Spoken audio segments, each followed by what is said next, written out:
मीमांसा संस्कृत क्लासेस में आपका फिर से स्वागत है। और ये हिंदी ज्ञान की श्रृंखला में हम अलंकार चलाए हुए हैं। पहले मैंने शब्द अलंकार कराए, अनुप्रास अनुप्रास के भेद, श्लेष यम के इत्यादि कराए हैं। उसमें शब्द अलंकार में एक वक्रोक्ति अलंकार भी आता है, वो भी हम आज कर लेते हैं। वक्र जमा उक्ति नाम से पता चलता, वक्र वक्र का अर्थ होता है टेढ़ा। अगर वक्र का हम विलोम करना चाहें तो रिजु होता है, रिजु टेढ़ा, रिजु रिजु होता सरल सीधा। तो वक्र उक्ति कोई टेढ़ी बात, घुमा फिरा के कही हुई बात, यानी कि वक्ता जिस अभिप्राय से किसी बात को कहता है उसका अर्थ कुछ अन्य लगा लेना, तो ये वक्रोक्ति अलंकार होता है। परिभाषा आप समझ गए। उदाहरण, किसी ने कहा को तुम, कौन हो तुम? उसने कहा हैं घनश्याम हम। कहता हम तो घनश्याम हैं। कहता तो वर्षों कित जाए, तो कहीं जाके वर्षों। देखो घनश्याम का अर्थ भगवान श्री कृष्ण है, पर उसका अर्थ कुछ और लगा लिया कि घनश्याम काला बादल। कहता काले बादल है तो वर्षों कहीं पर जाकर। नहीं मनमोहन है प्रिय। कहता नहीं प्रिय हम मनमोहन, वो भगवान श्री कृष्ण मनमोहन है।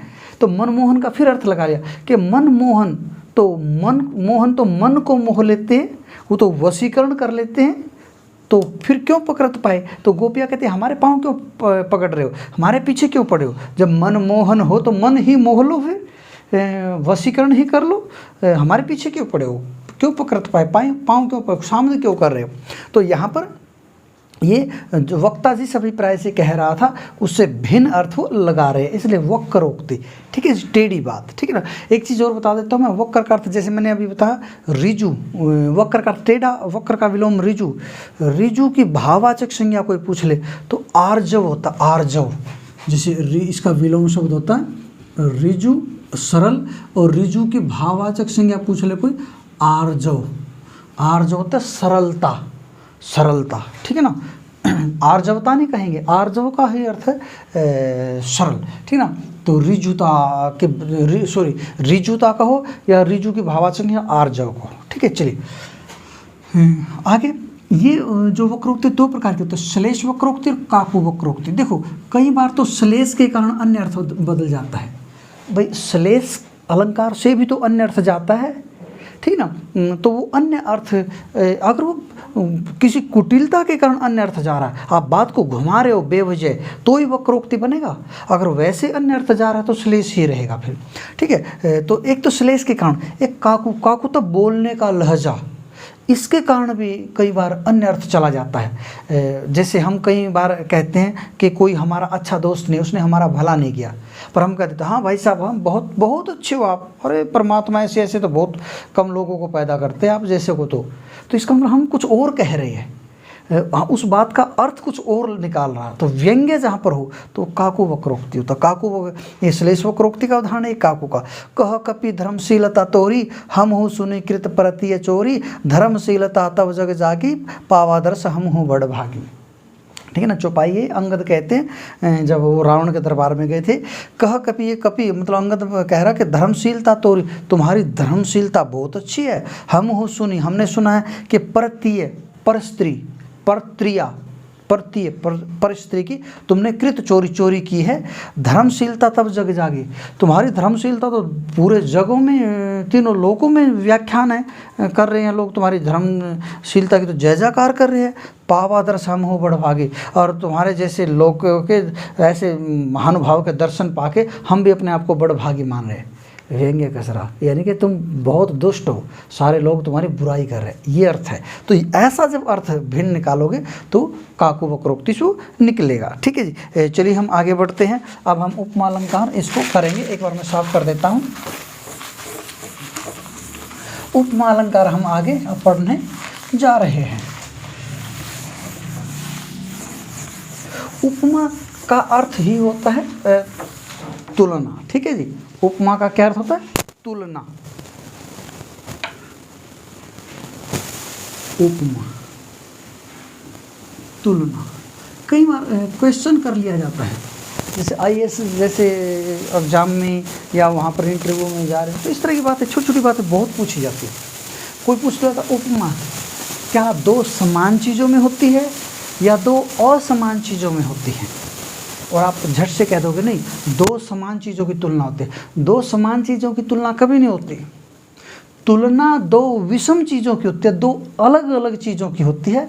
हाँ, उनमें किसी एक गुण की समानता को लेकर की जाती है। जैसे मुख चांद जैसा सुंदर है, तो मुख और चांद दो समान चीज़ थोड़ी है।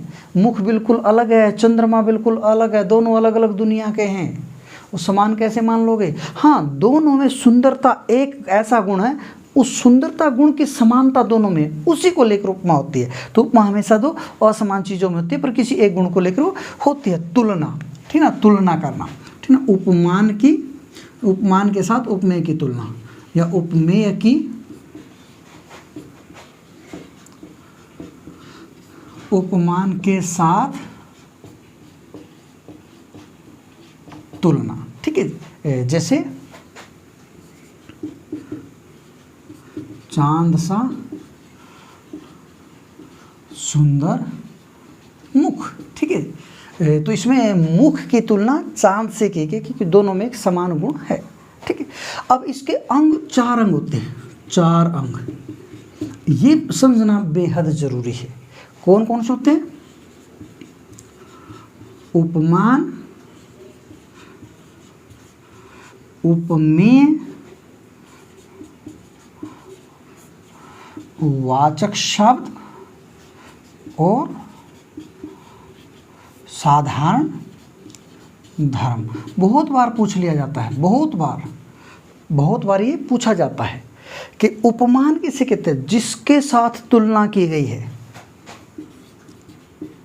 जिसके साथ तुलना या उपमा की जाए, तुलना की जाए। जैसे चांद, तो इसमें चांद के साथ तुलना है तो चांद उपमान। और उपमेय, जिसका जो उपमा करने योग्य, खाद्य खाने योग्य, पेय पीने योग्य, उपमेय उपमा देने योग्य, जिसकी तुलना कर सकते हम, तो या जिसकी तुलना की गई, जिसकी तुलना की गई, किसके साथ?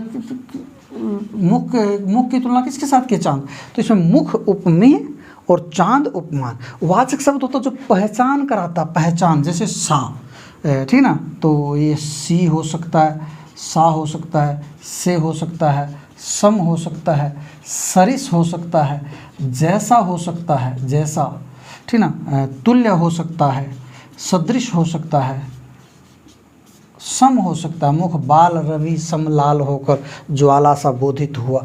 तो ये शब्द वाचक शब्द होते हैं, ये पहचान कराते हैं, ठीक ना।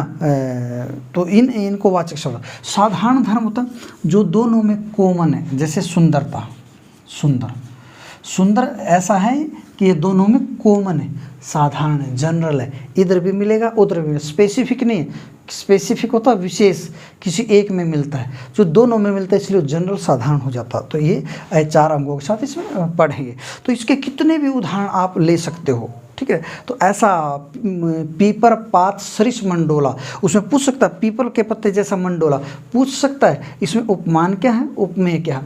तो डोल कौन रहा है? मन उपमेय है, किसके समान? पीपर पात के समान। तो पीपर पात उपमान है, इसमें सरिस वाचक शब्द है, और डोलना ये साधारण धर्म है। तो इन बातों का आपको पता होना चाहिए। तो ऐसे करके हम 2-2, 3-3, 4-4, 5-5 अलंकारों की मैं छोटी छोटी वीडियो बना के आपका पूरा सिलेबस, आपका पूरा पैकेज आपको मिलेगा। तो इस तरीके से छोटी छोटी बातें समझते चलिए, हम बहुत ज़्यादा लंबे वीडियो नहीं बनाएंगे, ताकि आपको छोटी छोटी चीज़ें छोटी छोटी उसमें मिलती रहे। बहुत बहुत धन्यवाद, नमस्कार।